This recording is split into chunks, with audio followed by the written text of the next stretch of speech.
The new Karma buffs are live and she feels crazy. Get ready to start one-shotting your enemies with your Mantra Q. Karma has received some buffs in the newest 14.2 patch. Karma's base health has been increased from 604 to 630 health. The AP ratio on her Q has increased from 50% to 70%. Karma's E base shield has increased from 80 to 240 to 80 to 260. And finally, the AP ratio on her E has increased from 45% to 60%. Wow. These buffs are huge for Karma. She is now a multi-role monster. I was so excited after seeing them. I would imagine Riot will tone her down once they see how strong she is. I've been playing her a lot in the new season and her damage feels crazy with Malignance. However, Karma's win rate has been low in comparison to other enchanters. She has been below 50% for many patches now, hovering around the 47 to 48% win rate mark. I think these buffs will definitely impact her win rate significantly. Malignance. Malignance is the core item for Karma. Malignance has a passive called Scorch, which gives 20 ultimate haste.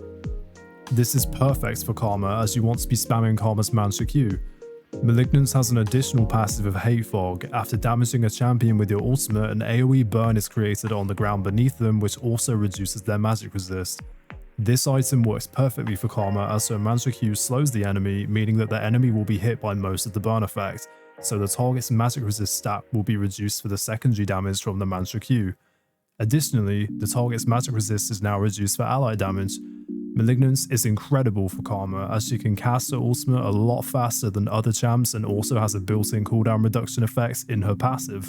If you want to take Karma to the mid lane and build her as an AP mage, I would suggest these runes: Arcane Comet, Mana Flow Band, Transcendence, Scorch with Cheap Shot and Ultimate Hunter. These runes focus on buffing Karma's Q spell and also allow for extra mantra cooldown with Ultimate Hunter.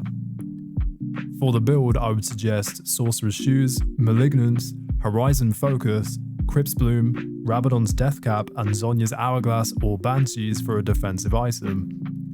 You may even build Rabadon's earlier if you have a big lead and you want to add some huge shields to your build earlier.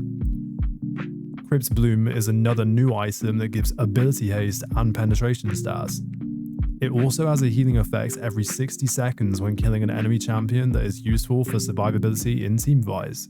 You will definitely be chunking health bars with this build. Now let's look at Enchanter Karma build. My rune set is Summon Airy, Mana Flow Band, Transcendence and Scorch with Taste of Blood and Ultimate Hunter if I want to reduce the cooldown of Karma's mantra as much as possible.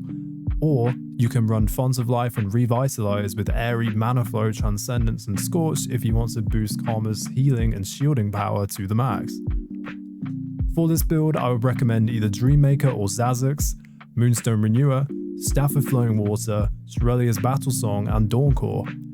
My reasoning for this build is that Moonstone is incredibly strong this season as it has retained both of its old passive effects. This means that Karma can pump out huge shields with the new buffs. Staff of Flowing Water gives movement speed to allies and also provides ability power for Karma, which she can utilize with her increased AP ratios. Shirelia's Battle Song has a great active effect which can be used as a great disengage or engage tool and is essential for teamfights. And finally, Dawncore. I think Dawncore will be an extremely useful item for Karma and will become one of her core items in an Enchanter build as it increases both ability power and healing and shielding power per 100% base mana regeneration. This allows Enchanter builds to rack up more ability power and take advantage of the increased AP ratios. My personal favourite is a hybrid build. For my runes, I run Summon Airy, Mana Flow Band, Transcendence, Scorch with a Taste of Blood and Ultimate Hunter. My build is Malignance, Imperial Mandate, Staff of Flowing Water and Dawncore with Zazix as my quest item. I don't always build Imperial Mandate, I may swap it out for a Shirelia's Battle Song or build Staff of Flowing Water earlier depending on the state of the game and how much impact I'm having with my mantra Qs. I personally think that this is the best build for Karma right now in the support role as support players do not get as much gold as other lanes and so it takes a much longer time to build full AP Karma. Not every game is going to go as smoothly as others. Some games may require Karma to play more of a supportive role rather than pump out as much damage as possible. For example, if you have allies with a lot of damage that are performing well, it may be a better option to simply peel for them and drop big shields on them. I uploaded a video recently that looks at this build in more detail. I will drop the link in the description if you want to check it out. Now let's talk about the impacts of these buffs. Firstly, Karma's laning phase will improve. Karma mainly uses her RQ and Q spell to poke the enemy. This 20% increase in the AP ratio of her Q will increase the amount of poke Karma can output in the early game. The increase in scaling will also allow Karma to deal more damage in the late game.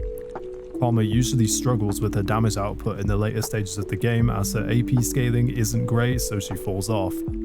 This buff will definitely combat that problem. We will probably see an increase in AP Karma picks in the mid lane also. This buff might make Karma a little bit stronger than expected. Now let's talk about Karma's shields. Building ability power is now more advantageous for her shield too, as the AP ratio has increased by 15%. This means that full AP Karma supports and Karma mid players will naturally be casting bigger shields. The base shield has also increased by 20 at max rank, which is a buff for Karma players building Enchanter and tank items. This buff is small by itself, but when combined with the AP ratio increase, it adds up to a substantially bigger shield. Overall, it may be more advantageous to build ability power on Karma now due to the combined increase of 35% in her ability power across her kit. Personally, I've been opting for a hybrid build for Karma support as I think it performs the best across a variety of different game states. I think that overall Karma will be too strong just because of the way her ability set synergizes with Malignance. I have my fingers crossed that Riot don't over nerf her because I love playing her in support.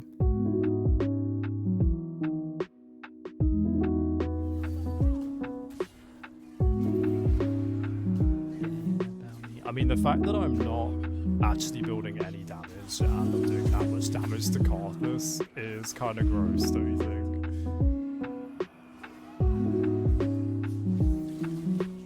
Ooh, she flops! She flops, get her ass! Nice. What was that?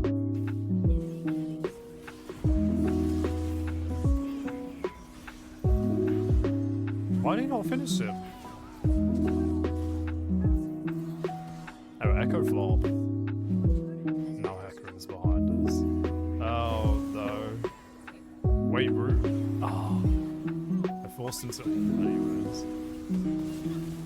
Okay, wait. We're doing something. Yeah! Thank you so much for watching this video. Please like or subscribe if you enjoyed the video. It really helps me out and allows me to continue making content. I'll see you guys soon.